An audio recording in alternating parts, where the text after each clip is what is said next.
Olá, seja bem-vinda, seja bem-vindo ao Sessão Aberta, o podcast do Ministério Público Federal em São Paulo. Hoje a gente fala sobre o combate à lavagem de dinheiro no Brasil. A legislação sobre o assunto está em vigor desde 98, já passou por alterações e dezenas de projetos de lei em tramitação no Congresso pretendem trazer mais mudanças. Fora do parlamento, os debates também são intensos entre os operadores do direito. Quem analisa com a gente os principais pontos em discussão é o Procurador da República, Rodrigo de Grandes. Ele atua no MPF em São Paulo e integrou uma comissão de juristas que chegou a discutir algumas dessas propostas na Câmara dos Deputados entre o fim do ano passado e o início deste ano. Procurador, um dos pontos que vem sendo debatido sobre a lavagem de dinheiro é a autonomia desse crime. Eu gostaria que o senhor explicasse do que se trata esse debate e quais serão as consequências caso haja alguma mudança na lei a respeito desse assunto. Bom, debate efetivamente sobre lavagem de dinheiro existem vários, né? E a sua pergunta ela toca num problema que é central no contexto da lavagem de dinheiro, que diz respeito à sua autonomia. E é uma autonomia curiosa, diga-se de passagem, porque quando nós falamos em lavagem de dinheiro, pelo menos nos termos da Lei 9.613 de 98, que é a lei brasileira, nós falamos no comportamento do agente que oculta ou dissimula bens, direitos ou valores provenientes de uma infração penal, que é a chamada infração penal antecedente. E desde 2012 pode ser qualquer infração penal, ou seja, crime ou contravenção penal. E é interessante justamente esse aspecto, porque quando se fala na autonomia, se fala na possibilidade de alguém ser processado e condenado por lavagem, independentemente da condenação da prática da infração penal antecedente. Ou mesmo, num caso que a própria lei reconhece, da infração penal antecedente, mereceu uma sentença de extinção de punibilidade por prescrição. Isso não afeta a lavagem de dinheiro, daí falar-se na sua autonomia. Mas, como eu disse, é uma autonomia com uma certa restrição, é uma autonomia mitigada, porque a gente só pode falar em lavagem quando se demonstrar que a ocultação ou dissimulação provém de bens, direitos ou valores. A discussão que se trava, e isso é reflexo da doutrina que se formou desde 2012 com a Lei 12.683, me parece dizer respeito à ampliação do rol de infrações penais antecedentes. Então, em 2012, é importante que as pessoas que nos estão ouvindo saibam, ou até 2012, o Brasil punia a lavagem de dinheiro através de um rol de infrações penais antecedentes, que era um rol que não podia ser ampliado, né? É o chamado rol taxativo, ou números clausos, né? Um rol fechado. E eram apenas, então, somente aqueles crimes. O furto, por exemplo, não estava previsto expressamente como infração penal antecedente. O estelionato também não. Em 2012, até por força de algumas orientações internacionais, o Brasil passa a adotar uma legislação que é chamada de terceira geração. Vale dizer, todas as infrações penais podem ser consideradas antecedentes de lavagem. E isso amplia, de uma forma muito importante, o rol de infrações que podem gerar lavagem de dinheiro. O que significa, na prática, por exemplo, no Brasil, que a contravenção penal de jogo do bicho pode ser, a partir de 2012, uma infração penal antecedente que, posteriormente, pode gerar o delito de lavagem de dinheiro. E também a sonegação fiscal, que não era prevista na legislação de 98, o furto, etc, etc, etc. Então, diante dessa ampliação, houve uma movimentação doutrinária no sentido de restringir essas infrações, ou voltar àquela orientação anterior, né, pré-2012, sob o argumento de que essa ampliação demasiada poderia gerar uma certa banalidade, né, a banalização, a vulgarização da lavagem de dinheiro. Então, essa me parece a discussão principal, que diz respeito, por exemplo, à consideração ou não de um novo rol de infrações penais antecedentes e se presente, se adequado à restrição, se adequada à restrição, de que maneira essa restrição poderia ser feita. Uma das propostas, inclusive com base também em algumas legislações estrangeiras, é considerar a infração penal antecedente da lavagem apenas, então, somente uma infração grave. E a lei traria um conceito de infração grave, por exemplo, dizendo que infração grave é aquela cuja pena máxima abstratamente combinada, ou seja, aquela cuja lei prevê a pena máxima, é igual ou superior a 4 anos. Então, isso interfere, isso acaba se imiscuindo no tema diretamente da autonomia da lavagem em relação a essa infração penal antecedente. E, é claro, existem argumentos para ambos os lados, né? Tanto para a manutenção do rol absolutamente aberto que existe hoje, e isso seguiria para aqueles que sustentam a adequação dessa posição.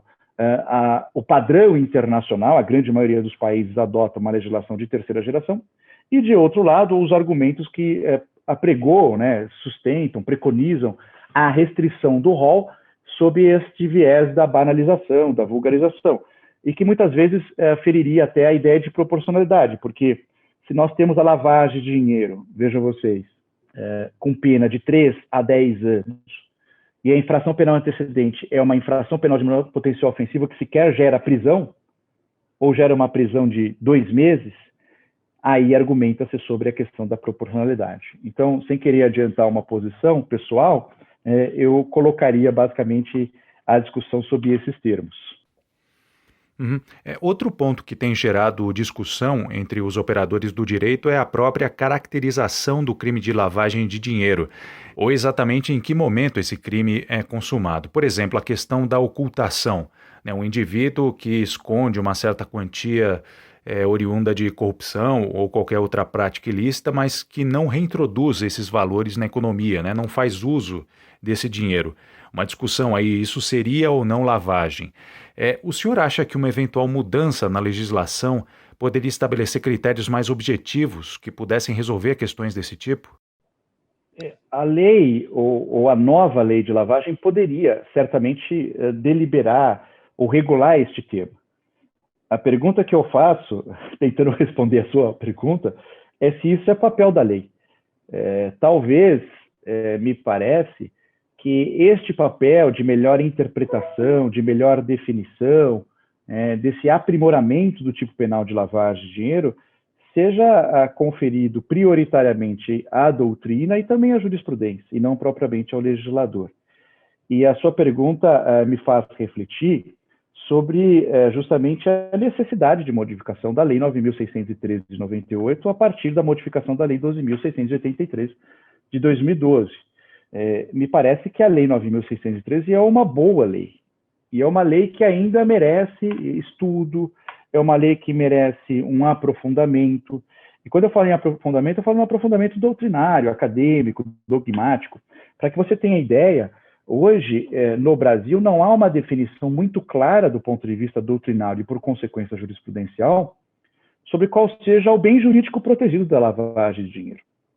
E esse é um aspecto primordial para a boa aplicação da lei penal, para a realização da imputação penal, que é a atribuição de responsabilidade deste comportamento à pessoa física, para a solução de problemas relacionados a concurso de crimes. Enfim, é um conceito prioritário que ainda não foi definido adequadamente pela doutrina e pela jurisprudência. Então, talvez, tentando responder à sua indagação, se a doutrina estabelecesse, junto com a jurisprudência, uma maior definição sobre os aspectos dogmáticos do tipo penal de lavagem, e aí, obviamente, nós estamos aqui falando da questão do bem jurídico, o início do cometimento do crime, a consumação do delito de lavagem, se há necessidade de concluir-se as 3 fases, né, que o grupo de atuação financeira indica como sendo caracterizadoras da lavagem, as fases de placement, layering e integration, se elas são ou não necessárias para a ultimação, para a conclusão, para a concretização da lavagem, isso tudo me parece algo que merece reflexão da doutrina. O legislador se imiscuir aí, me parece um papel um pouco fora do seu padrão. Eu tenho medo, para ser sincero, que a lei desça essa minúcia. Acredito, considerando aí aquilo que eu disse, que a conformação, o aspecto legal do nosso tipo penal de lavagem de dinheiro, ele possa ser aprimorado através de uma evolução doutrinária e uma evolução jurisprudencial. E sobre o Caixa 2, que é outro assunto que muitos associam à lavagem de dinheiro, o senhor acredita que o uso de valores não declarados em campanhas eleitorais deve ser enquadrado na legislação sobre lavagem? Bom, o Caixa 2 merece hoje, pelo menos do ponto de vista que nós debatemos popularmente, uma tipificação penal exclusivamente no Código Eleitoral. Mais precisamente no artigo 350 do Código Eleitoral, que é uma falsidade ideológica específica relacionada a campanhas eleitorais. Então, o que eu estou querendo dizer? Que não existe, de forma clara, de forma expressa, o crime de Caixa 2 eleitoral. O que existe é a utilização de um tipo penal genérico para suprir lacunas de punibilidade em razão da omissão do legislador.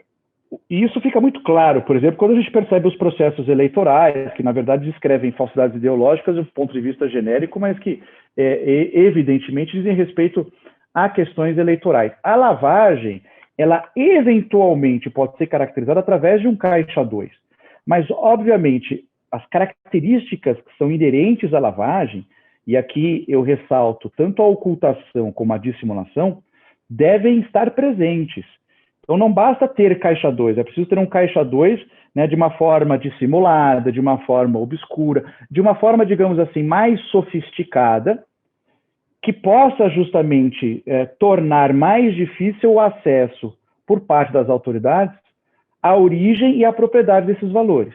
Porque o que é lavagem, pelo menos na minha perspectiva, e eu já adianto aos nossos ouvintes que eu participo da opinião de que a lavagem de dinheiro tutela, protege prioritariamente a administração da justiça. A lavagem de dinheiro, ela necessariamente tem que acarretar um obstáculo, um impedimento para que as autoridades investidas da persecução criminal, no caso, Ministério Público e Polícia, tenham acesso à propriedade, à titularidade, à origem desses bens. Então, se não houver esse obstáculo, esse impedimento, essa forma um pouco mais dissimulada, isso descaracteriza a lavagem de dinheiro. E eu formulo um exemplo que talvez possa ser definitivo em relação a essa questão. Quando o sujeito, nos moldes, e aqui talvez resgatando a memória de alguns, nos moldes do Breaking Bad, aquela série famosa, quando alguém enterra dinheiro proveniente de crime, no caso lá era proveniente de tráfico de entorpecentes, do ponto de vista gramatical, essa pessoa está ocultando o dinheiro, porque ela está escondendo o dinheiro dentro da terra. Mas eu tenho dúvidas jurídicas, se isso caracteriza a lavagem de dinheiro.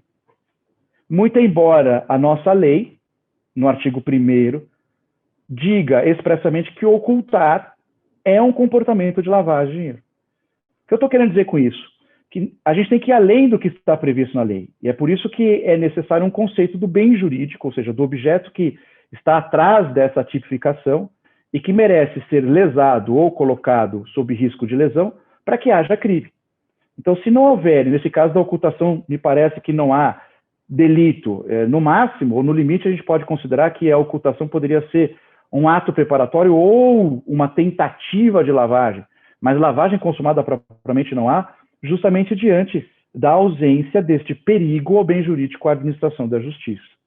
Então, são várias as questões que me parecem merecem reflexão da academia, da dogmática e também da jurisprudência, e que não devem constar da lei. Uma ou outra coisa a lei pode aprimorar, mas eu ainda continuo sustentando que a nossa lei, que é de 98 na sua versão original, é uma lei muito recente, é uma lei que está sendo objeto de uma análise mais profunda de uns anos para cá. Sobretudo quando do julgamento da ação penal 470 pelo Supremo Tribunal Federal, que é o caso do mensalão, conhecido como caso do mensalão, em que o Supremo Tribunal Federal acabou colocando algumas balizas importantes, eu digo balizas interpretativas importantes, sobre o delito de lavagem de dinheiro. Isso é recente, pelo menos em termos de direito, isso é muito recente.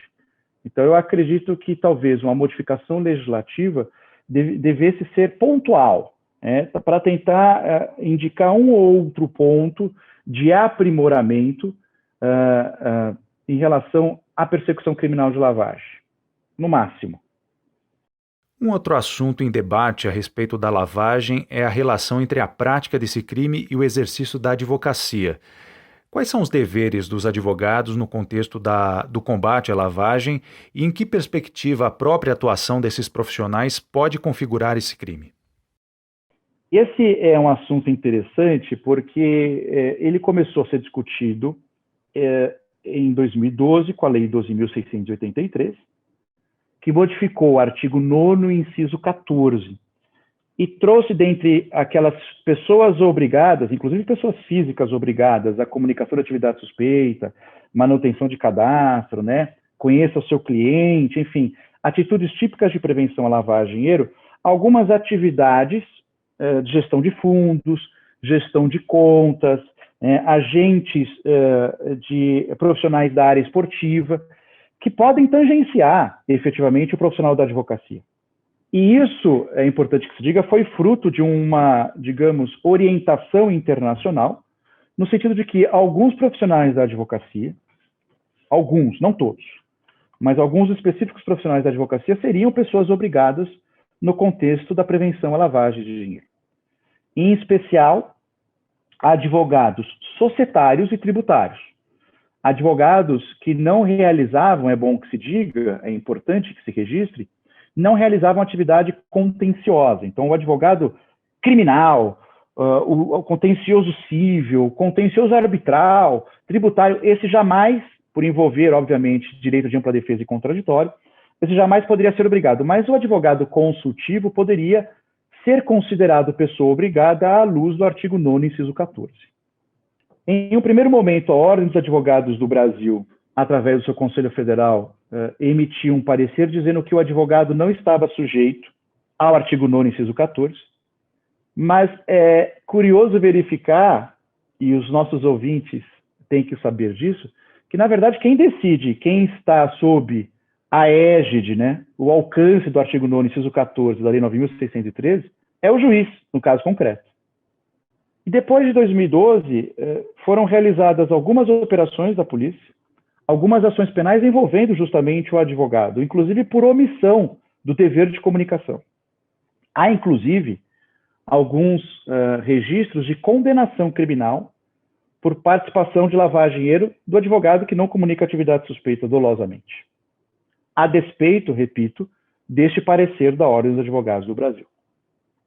Pois bem, a questão foi retomada neste ano, ou no ano passado, salvo engano, mas recentemente, pelo atual presidente da Ordem dos Advogados do Brasil, Felipe Santa Cruz.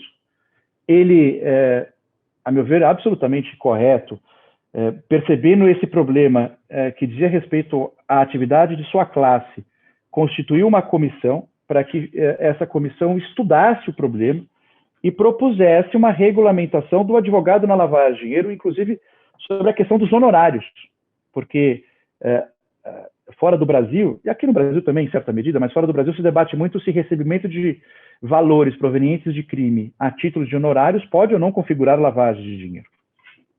Então essa comissão tinha essa dúplice incumbência, a regulamentação da prevenção no que tange a comunicação de atividade suspeita e a questão dos honorários. Essa comissão se reuniu, teve a presença de ilustres advogados e professores, e propôs uma regulamentação, que, muito embora, a meu ver, não seja adequada, é um início de regulamentação. E essa regulamentação, é importante que se diga, protege, sobretudo, o advogado, porque se há regulamentação, diminui-se o espaço de imputação penal, ou de risco proibido, como nós dizemos no direito penal. Ou seja, as chances de um advogado ser penalizado com a regulamentação são menores do que as chances dele ser penalizado ou processado criminalmente sem essa regulamentação. E, recentemente, agora no início ou no meio do mês de abril, se tem a notícia de que o Conselho Federal, analisando essa proposta de regulamentação, rechaçou a questão sob o argumento de que já se havia decidido no passado, lá por intermédio da modificação da Lei 12.683, a questão dos advogados. Ou seja, reiterou o parecer anterior e afastou a possibilidade de regulamentação. Então, na minha opinião, era melhor alguma regulamentação do que regulamentação alguma, que foi, infelizmente, o caminho que o Conselho Federal da Ordem dos Advogados do Brasil preferiu. A ausência de regulamentação, repito, ela acaba por prejudicar, ao fim e ao cabo, o próprio advogado, ou aquele que exerce a função de advogado, qualquer advogado. Todos os dias, profissionais da advocacia acabam se envolvendo, às vezes até por imperícia, negligência, mas enfim, acabam se envolvendo em procedimentos de lavagem de dinheiro, e não existe hoje um manancial do ponto de vista regulatório para dirimir essas questões. Eu queria ouvi-lo também sobre as criptomoedas. Quais são os desafios que os criptoativos representam para o combate à lavagem de dinheiro e como é que eventuais mudanças na lei de lavagem poderiam contemplar as práticas ilícitas que envolvem essas moedas digitais?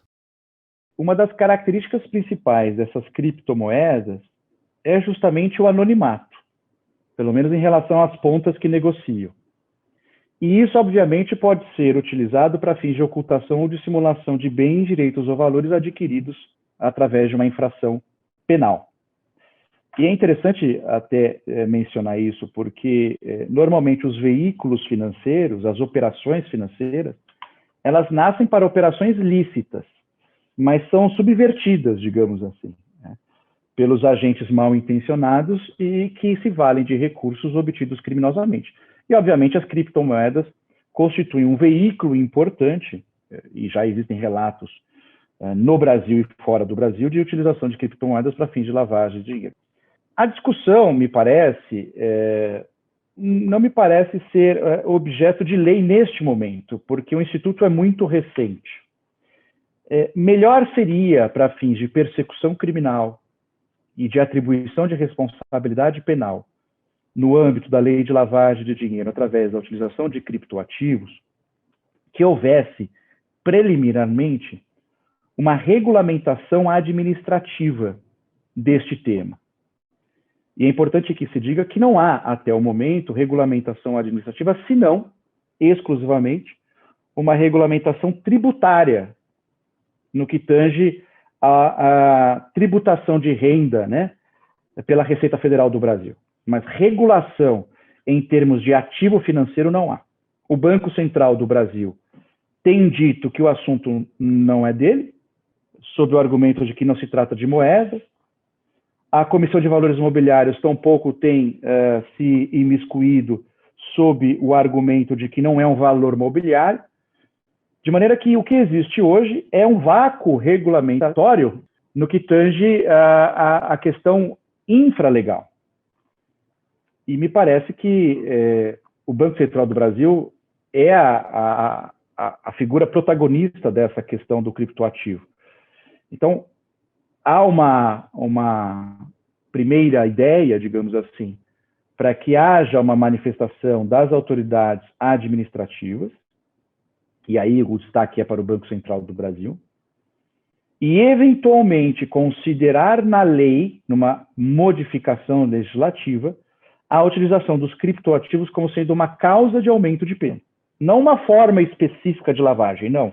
Seria um meio de lavagem, mas um meio que, por apresentar uma sofisticação maior, por apresentar, talvez, condições de anonimato que não são encontradas em outras atividades, isso mereceria, de parte do juiz, em eventual sentença condenatória, uma pena mais alta. Mas é bom que se diga também que, ainda que não haja esse dispositivo expresso na Lei 9.613, hoje, com o manancial de normas que nós possuímos no Código Penal, na própria Lei 9.613, o juiz pode considerar a lavagem de dinheiro através da criptomoeda, do criptoativo, como sendo uma circunstância de maior punibilidade e, portanto, majorar a pena. É claro que ele vai exigir do magistrado uma maior capacidade argumentativa nesse sentido. Mas a ausência de uma previsão legal expressa não impede essa majoração. Então, o estado da arte é este. A discussão no que tange a criptoativos, me parece, seja essa. O entendimento de que, como é algo muito novo, um instituto novo, melhor seria que houvesse uma regulamentação administrativa, repito, com destaque ao Banco Central do Brasil, para que, em um momento posterior, no futuro, se houvesse necessidade, estabelecer-se-ia uma eventual circunstância de maior punibilidade, uma agravante, enfim, alguma figura penal no contexto da Lei 9.613. Essa foi a nossa conversa com o Procurador da República, Rodrigo de Grandes. E nós estamos chegando ao fim desta edição do Sessão Aberta, um podcast produzido pela Assessoria de Comunicação da Procuradoria da República em São Paulo. Muito obrigado pela sua companhia e até a próxima edição.